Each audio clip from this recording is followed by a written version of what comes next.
आपने कहा था सरकार नवंबर तक मान गई, क्या कहेंगे सर? अब कोयला निजीकरण को लेकर के हमने आग्रह किया है। अब इसका कोई आधिकारिक जानकारी हमारे पास नहीं है और हम अपनी प्रक्रिया में हैं और हमारी प्रयास है कि जो निर्णय हो राजहित में वो निर्णय लिए जाए। आपका समर्थन रहेगा, आपकी पार्टी का समर्थन कल के हड़ताल 3 दिनों का जो हड़ताल है। और संभवतः जानकारी आ रही कि प्रहलाद जोशी आपसे बात करना चाहते हैं। जैसे कि जानकारी है, खबर आ रही है कि कोयला मजदूर, खनन मजदूर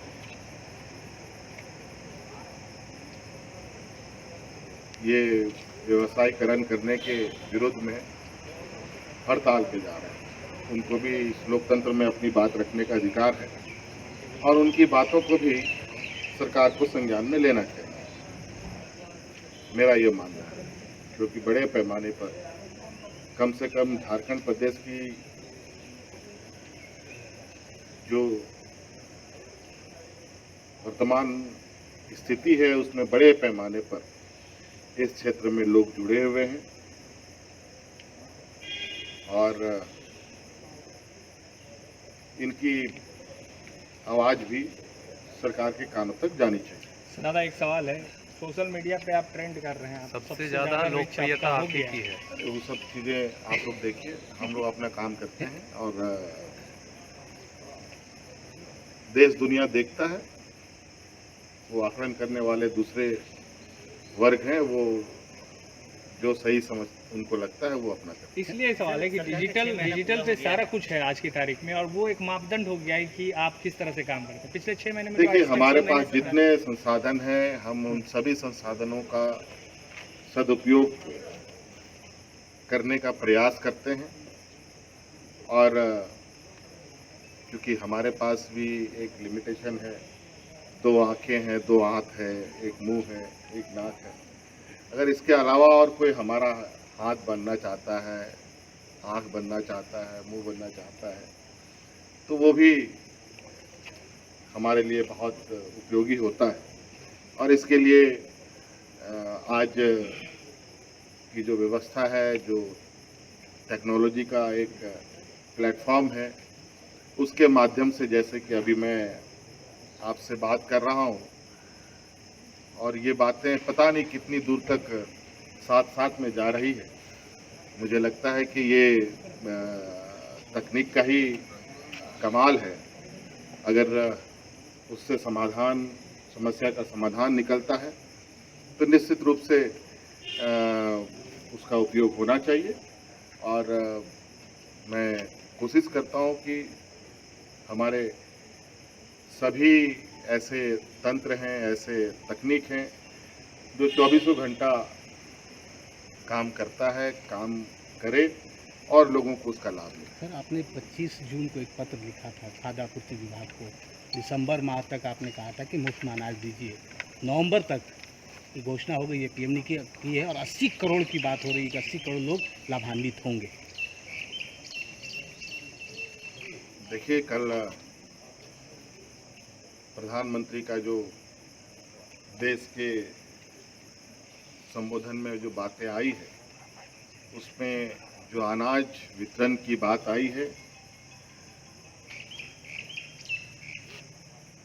घोषणा तो हो जाती है लेकिन कभी कभी व्यवहारिक रूप से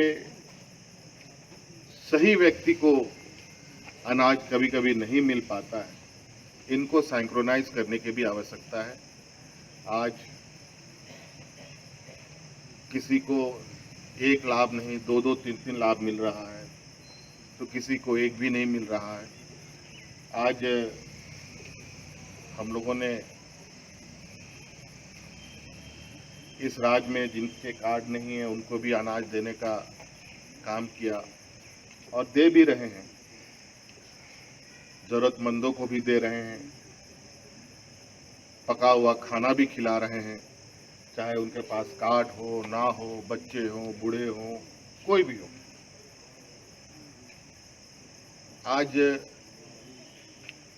जिस तरीके से संक्रमण को लेकर के लोग बेरोजगार हुए हैं, जिस तरीके से आज आप देख रहे हैं कई डिप्रेशन के केसेस आ रहे हैं, रोजगार खोने के डर से लोग आत्महत्या कर रहे हैं,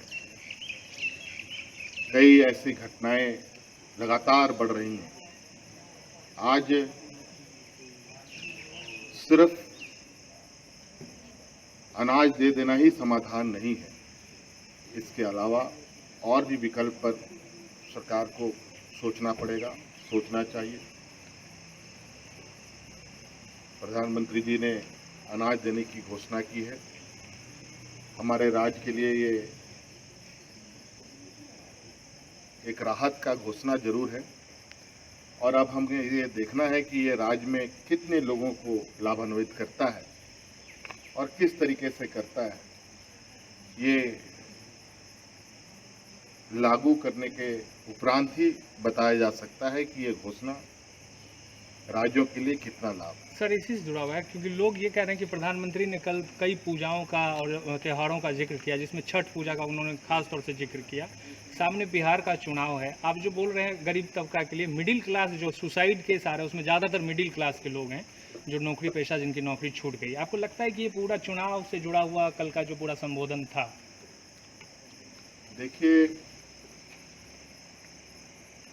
प्रधानमंत्री जी ने बातें तो बहुत कही, लेकिन मुझे बहुत एक बात का खेद है कि कल इस राज्य में एक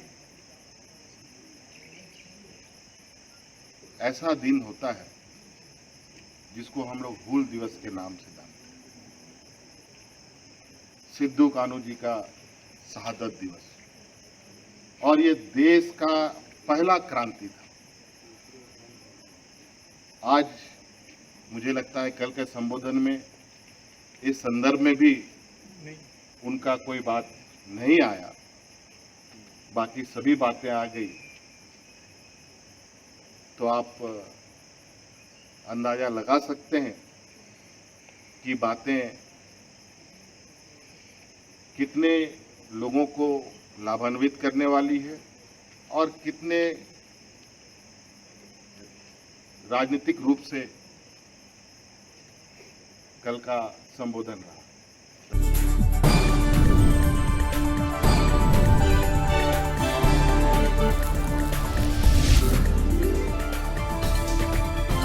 आप देख रहे हैं स्टार टी न्यूज़, हर खबर का असर।